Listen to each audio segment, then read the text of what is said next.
Hello everyone, welcome back to my channel Diya's blog. সবাই কেমন আছো? আশা করছি ভালো আছো, আর আমিও অনেক ভালো আছি। তো আজকে দিনটা ছিল মঙ্গলবার।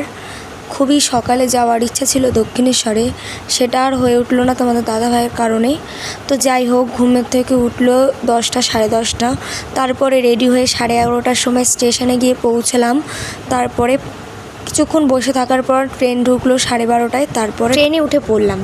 যখন ভ্যাবলা স্টেশনে বসেছিলাম তখন অনেকটাই আকাশে রোদ ছিল, আর যতটাই দমদম স্টেশনের দিকে আগাচ্ছিলাম ঠিক ততটাই আকাশটা যেন কালো হয়ে যাচ্ছিল মেঘে।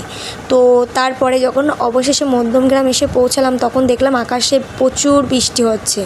অবশেষে যখন দমদম স্টেশনে নামলাম তখন বৃষ্টিটা অনেকটাই কমে গেছে, ছিঁড়াফোঁটা পড়ছে। তো ট্রেন থেকে নেবেই সিঁড়ির তলায় গিয়ে দাঁড়িয়েছিলাম। তারপরে যখন আমাদের ট্রেনের অ্যানাউন্সমেন্ট হলো যে বারুইপুরি লোকাল 3 নম্বর প্ল্যাটফর্মে দিচ্ছে, তখন আমরা 3 নম্বর প্ল্যাটফর্মে চলে গেলাম, গিয়ে ট্রেনটায় উঠে পড়লাম। এই ফাইনালি দক্ষিণেশ্বর স্টেশনে পৌঁছালাম, আর ট্রেনটাও বেরিয়ে গেল। তো অন্যদিকে দেখো বন্ধুরা, আমার মেয়ে কতটা স্ট্রং যে সেই সকাল থেকে বেরিয়েছে, সেরকমভাবে খাওয়া দাওয়া হয়তো আজকে হয় না, আর সত্ত্বেও গুটি গুটি পায়ে হাঁটছে। এটা দেখে আমার খুবই ভালো লাগছে। তো যাই হোক, এর আগেও আমি দক্ষিণেশ্বরে একবার এসেছিলাম, তখন আমি অনেকটাই ছোট ছিলাম, সেরকম হয়তো মনে নেই দক্ষিণেশ্বরের কথা। তো অনেক দিন পর এসছি, আমার জন্য অনেক কিছুই চেঞ্জ লাগছে।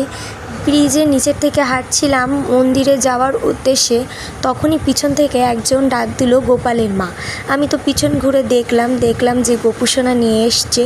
তো গোপুসোনাকে প্রণাম করে দক্ষিণা দিলাম, দিয়ে এই যে ফাইনালি দক্ষিণেশ্বর মন্দিরে পৌঁছে গেলাম। গিয়েই প্রথমে চলে গিয়েছিলাম গঙ্গার দিকে স্নান করার জন্য। তো গিয়ে স্নান করতে যাব, তখনই ব্যাগে হাত দিয়ে দেখছি যে আমার গামছাটাই নিয়ে যেতে ভুলে গেছি। তো আর কি, তোমার দাদাভাই তারপর চলে গেল একটা গামছা কেনার জন্য আমাদেরকে গঙ্গার ধারে দাঁড় করিয়ে।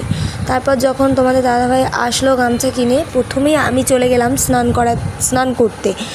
আমি যেহেতু সাঁতার জানি না, তাই আর কি মেয়েকে কোলে নিয়ে গঙ্গায় নামার সাহস করলাম না।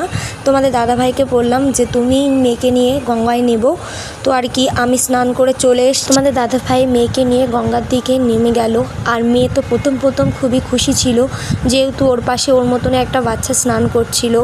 তো কিছুক্ষণ পরে ওর বাবা যখন ওকে একটু ডুব দেওয়া ছিল, তখন ও ভয় পাচ্ছিল আর স্নান করতে চাচ্ছিল না। তখন ওকে তুলে নিলাম। আর অন্যদিকে দেখো বন্ধুরা, আমার মুখটার কি অবস্থা, মুখটাও ভালো করে মুছতে পারি। তারপরেই মার্কেটে ঢুকে একটা ডালা কিনে নিলাম, নিয়ে তারপরে ব্যাগ ফোন এগুলো সব জমায়েত করে চলে গেলাম পুজো দিতে। যারা দক্ষিণেশ্বরে এসছো তারা সবাই হয়তো জানো যে পুজো দেওয়ার ওখানে ফোন অ্যালাউ নেই, তাই জন্য আমি আর কি ফোনটা নিয়ে যেতে পারিনি। আর সত্যি কথা বলতে, মা তারার মুখটা যখন দেখেছি, আমার গা হাত পা জাস্ট কাটা দিচ্ছিল। মানে কেন কি জানি বলতে পারবো না, কিন্তু যাই হোক, আমি চাই যে আমার ভিডিও যে দেখছে তাদের সবাইকে যেন ভগবান ভালো রাখুক, সুস্থ রাখুক। আমি ভগবানের কাছে এটাই প্রার্থনা করি। আর তোমরাও যদি কখনো সুযোগ পাও তাহলে অবশ্যই বড় মার কাছ থেকে ঘুরে যাবে। তো যাই হোক, আমরা তো অনেক সকালে এসেছি, আর মেয়েও খুব টায়ার্ড হয়ে গেছিলো, কান্নাকাটি করছিল খাওয়ার জন্য। তো তাই জন্য আমরা আবারও চলে গেলাম মার্কেটের দিকে, যে মেয়েকে কিছু একটা কিনে দেবো যাতে ও খেতে পারে। মার্কেটে ঢুকতে না ঢুকতে হনুমানের সাথে দেখা। তো যাই হোক, যারা হিন্দু তারা বললো অবশ্যই জয় শ্রীরাম। তো হনুমান হচ্ছে এমনই একটা প্রাণী, এদের মধ্যে কোনো রকম দেখো বন্ধুরা কোনো হিংসা নেই, সবাই ভাগযোগ করে খাচ্ছে। আমার দেখে তো খুবই ভালো লাগছে। দক্ষিণেশ্বরে হনুমান তো ছিল, সাথে ওখানে পায়রাও ছিল।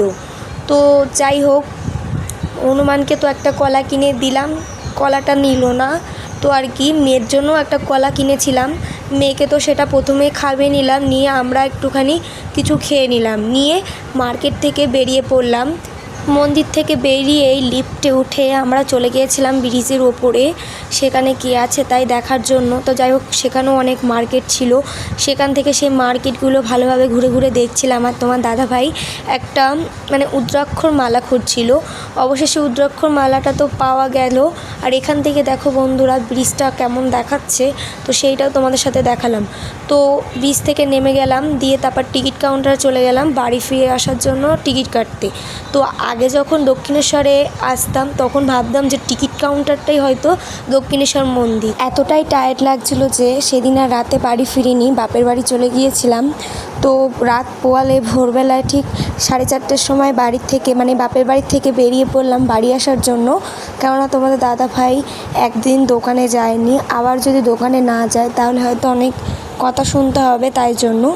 তো আর কি, এই যে দেখো স্টেশনে সেরকম লোকজনও কেউ আসেনি, আমরাই কয়েকজন। এই তো ট্রেনে প্রায় উঠেই পড়লাম, 10 মিনিট হয়েছে। সকালের সৌন্দর্যটা দেখতে কি অসাধারণ লাগছে। তোমরা যদি ট্রেনের মধ্যে থাকতে তাহলে বুঝতে পারতে বন্ধুরা। আমার তো খুবই ভালো লাগছিল। যাই হোক, অনেকটা স্টেশন পার হয়ে এসেছি, অবশেষে ভ্যাবলা স্টেশনে এসে পৌঁছালাম। আর ট্রেনটা এখনও দাঁড়িয়ে আছে। ট্রেনটা চলে যাওয়ার পরে আমরা নেমে গেলাম টোটো ধরার জন্য। প্রথমেই তো গিয়ে টোটোয় বসলাম। রাস্তার কন্ডিশন এতটাই বাজে যে তোমাদের সাথে কি বলবো, জাস্ট মাথাটা খারাপ হয়ে যাচ্ছিল। অনেকটাই জ্যাম ছিল। তারপরে টোটোওয়ালা কাকু শর্টকাট রাস্তা ধরে আমাদের অবশেষে বাড়ি নিয়ে এসছে। এই পঞ্চমেমতলায় এসে পৌঁছালাম। তাহলে আজকের ভিডিওটা আমি এখানে এন্ড করছি। আমি খুবই টায়ার্ড, বাড়ি গিয়ে রেস্ট করি। ততক্ষণ তোমরা আমার চ্যানেলটা সাবস্ক্রাইব করো। টাটা।